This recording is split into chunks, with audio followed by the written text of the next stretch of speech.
Welcome to Daily Overdose. The emptiness in your life isn't because you don't have enough rights.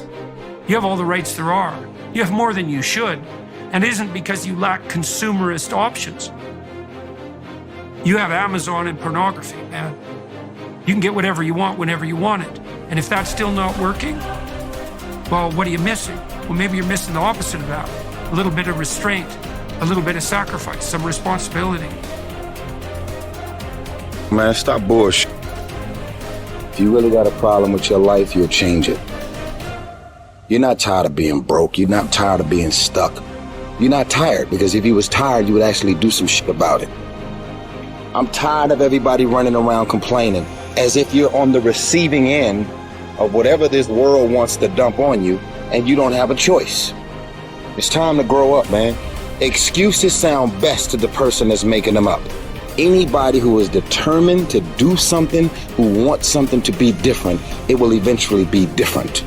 Everything around you is going to change as soon as you change the things around you. Change your mind and everything about your bank account, your surroundings, your environment will all change. If you're creative enough, can you find the answer? Yes or no?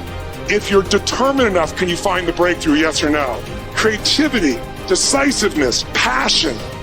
These are the ultimate human resources. And when you engage these resources, you can get any other resource on earth. Stop telling yourself the story because you don't have the money, you don't have the time. That's bullshit. It's because you haven't committed yourself where you would burn your fucking votes. If you want to take the fucking island, burn your fucking votes, and you will take the island, because people, when they're going to either die or succeed, tend to succeed. But most of us give ourselves a way out, and that's why we don't have what we want. Put yourself in a position where you can't retreat, where it's do or die, sink or swim. Here's what you'll find out. You'll develop incredible swimming skills. You'll find yourself stroking unlike you've ever seen before. Through the inspiration of desperation, you'll become more creative than ever before. Throw your whole self into it.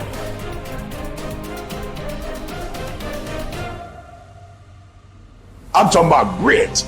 I'm talking about endurance. Just having more stamina than they got.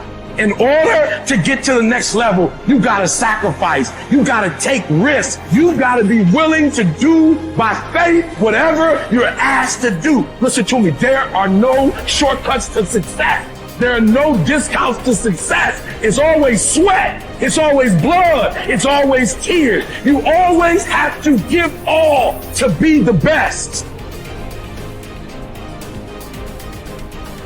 Yes, it's hard, but I ask for it, and I'll do whatever it takes to maintain it. It is not easy, but I'm not about to quit. I'm not about to give up.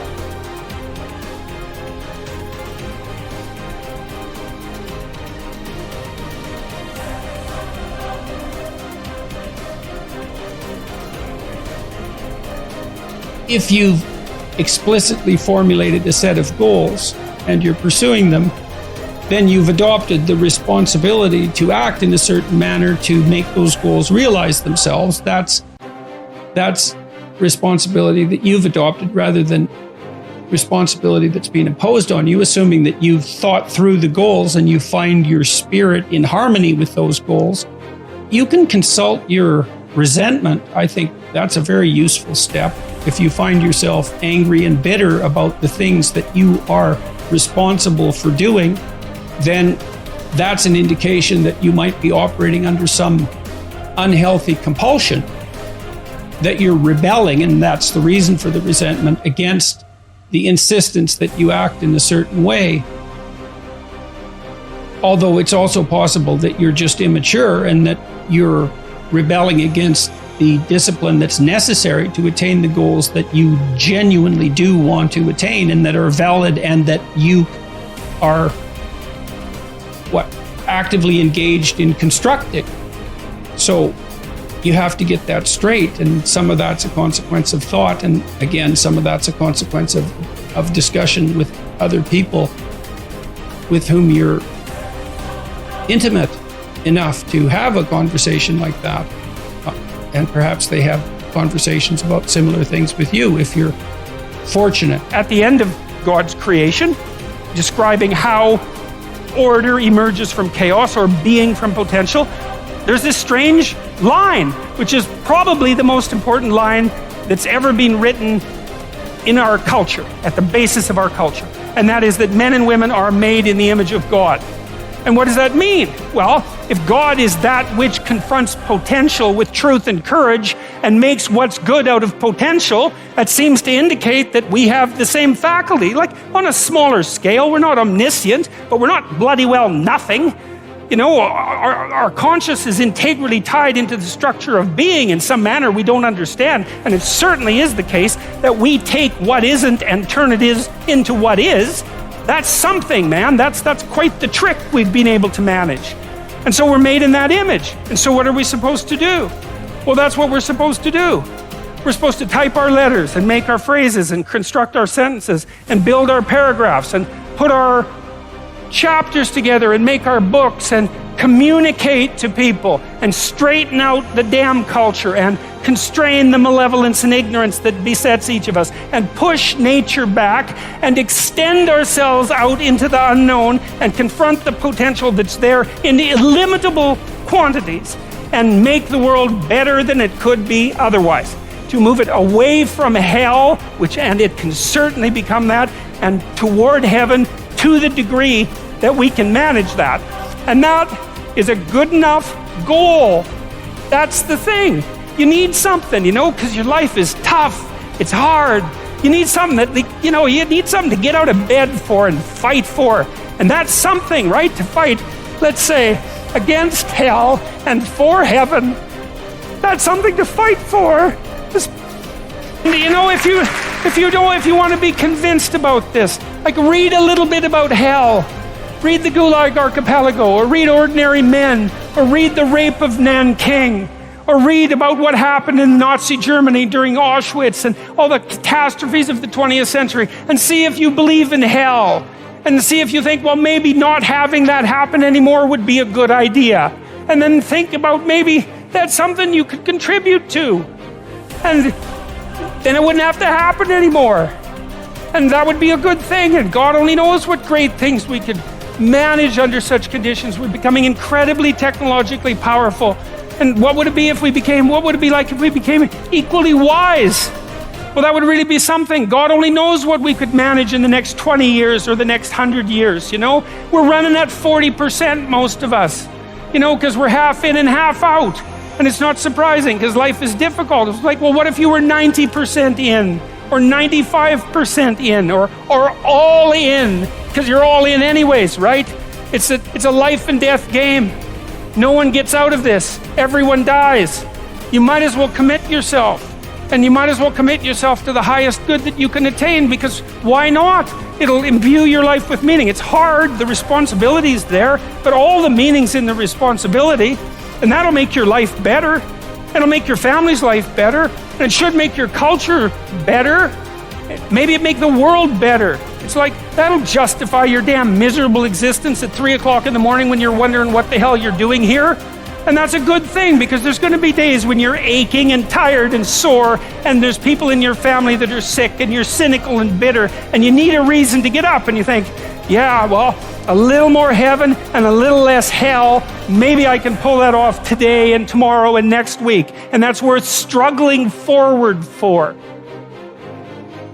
A man who becomes conscious of the responsibility he bears toward a human being who affectionately waits for him, or to an unfinished work, will never be able to throw away his life.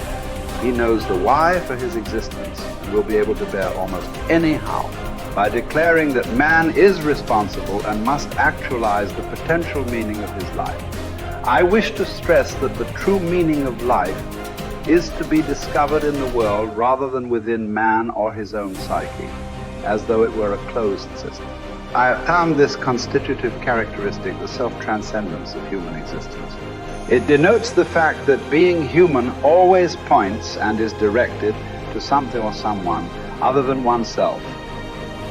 Be it a meaning to fulfill or another human being to encounter, the more one forgets himself.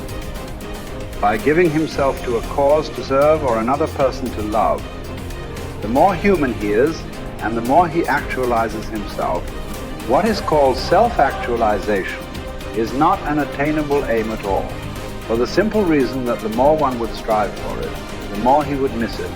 In other words, self-actualization is possible only as a side effect of self-transcendence.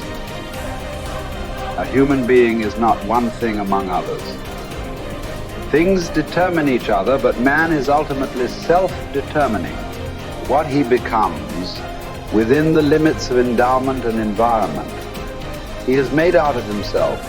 In the concentration camps, for example, in this living laboratory and on this testing ground, we watched and witnessed some of our comrades behave like swine, while others behaved like saints. Man has both potentialities within himself. Which one is actualized depends on decisions, but not on conditions. What is demanded of man is not, as some existential philosophers teach, to endure the meaninglessness of life, but rather to bear his incapacity to grasp its unconditional meaningfulness in rational terms. To be sure, man's search for meaning may arouse inner tension rather than inner equilibrium. However, precisely such tension is an indispensable prerequisite of mental health. There is nothing in the world, I venture to say, that would so effectively help one to survive even the worst conditions as the knowledge that there is a meaning in one's life. There is much wisdom in the words of Nietzsche. He who has a why to live for can bear almost any harm.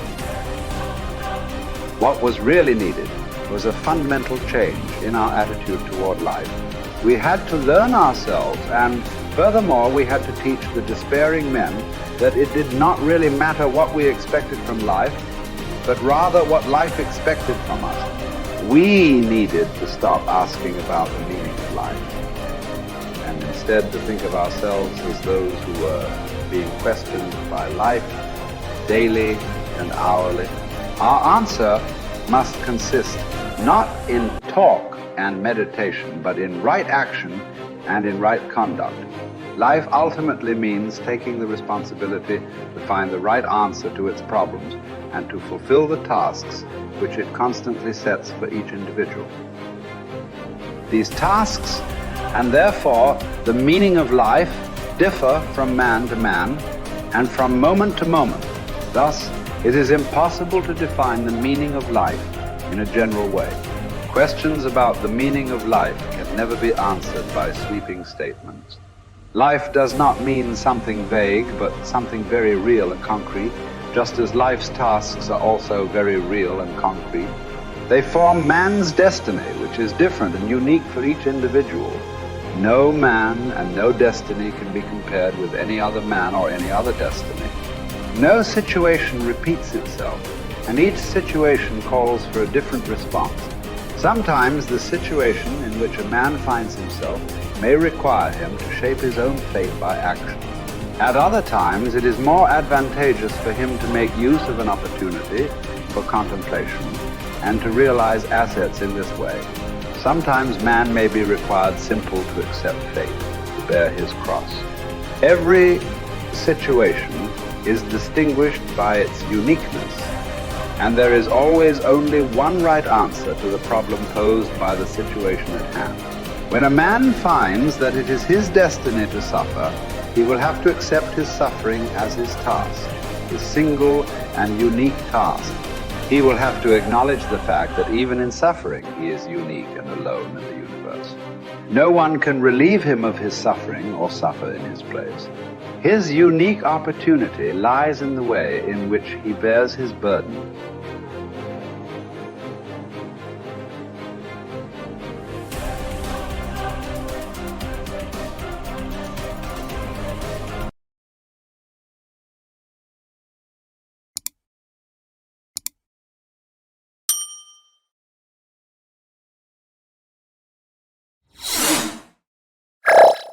Thank you for watching our videos.